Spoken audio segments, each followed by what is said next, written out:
сайн байцгаана уу? Та бүхэндээ энэ өдрийн мэндийг хүргэе. Зулагийн хуулийн зөвлөгөө өмгөөллийн үйлчилгээ хуудаснаас богино хэмжээний видео бичлэгээр уулзж байгаадаа баяртай байна.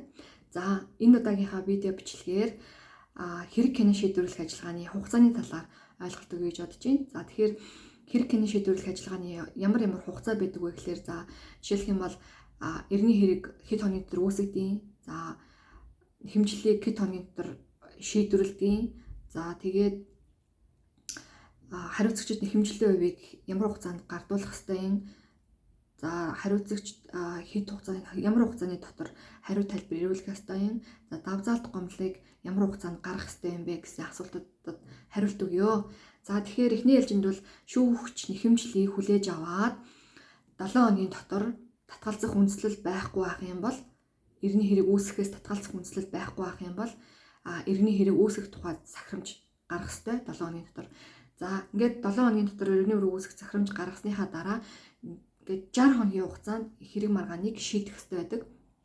За, 60 хоногийн хугацаанд хэрэг маргааныг ямар нэгэн байдлаар татлаг хором цуглуулах ч юм уу, ажиллагаа хийх шаардлагатай ч юм уу, ийм нөхцөл байдлуудаас шалтгаалаад 60 хоногийн хугацаанд шийдвэрлэж амжихгүй байх юм бол шүүгчдийн зөвлөгөөн гэж болдог. За, шүүгчдийн зөвлөгөөнөөс энэ хэрэг маргааныг 30 хүртэл хоногоор сунгах боломжтой юм байна гэж үздэг юм бол 30 хүртэл хоногоор бол сунгах боломжтой байгаа. За, нийтдээ 90 хоногийн хугацаанд бол хэрэг шийдвэрлэгддэг гэсэн үг ээ. За, дараагийн хугацаа чинь хариуцагчид хэд хоногийн дотор нэхэмжлэлийн хувийг гардуулдаг вэ гэсэн асуулт байгаа. За, тэгэхээр шүүх нэхэмжлэлийн хувийг бол орон нутагт бол 14 хоногийн хугацаанд, за нийслэлд бол 7 хоногийн дотор нэхэмжлэлийн хувийг бол гардуулж өгөх ёстой байдаг.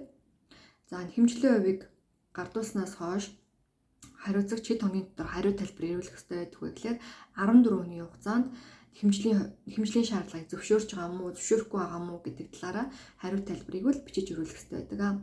За, энэ хариу тайлбараас шалтгаалаад хэргийг хэлбэршүүлсэн журмаар шийдэх үү, эсвэл шүүх хурлаар орж хэргийг шийдэх үү гэсэн сонголт бол гарч ирнэ. За, ингээд ямар нэгэн байдлаар хэргийг шүүхийн шийдвэрээр шийдчихлээ гэж бодоход хэн нэгэнд тухайн шүүхийн шийдвэр таалагдахгүй байгаа тохиолдолд нэхэмжлийн шүүхийн шийдвэрээ гардаж авсан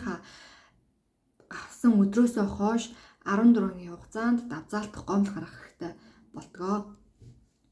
За, энэ түрээд богино хэмжээний видео зөвлөмж маань өндөрлж байна. Та бүхэнд хуулийн зөвлөгөө хэрэгтэй бол бидэнтэй холбогдоорой, чатаар холбогдоорой. Нэг удаагийн хуулийн зөвлөгөө 30,000 төгрөгийн үнэтэй байдаг.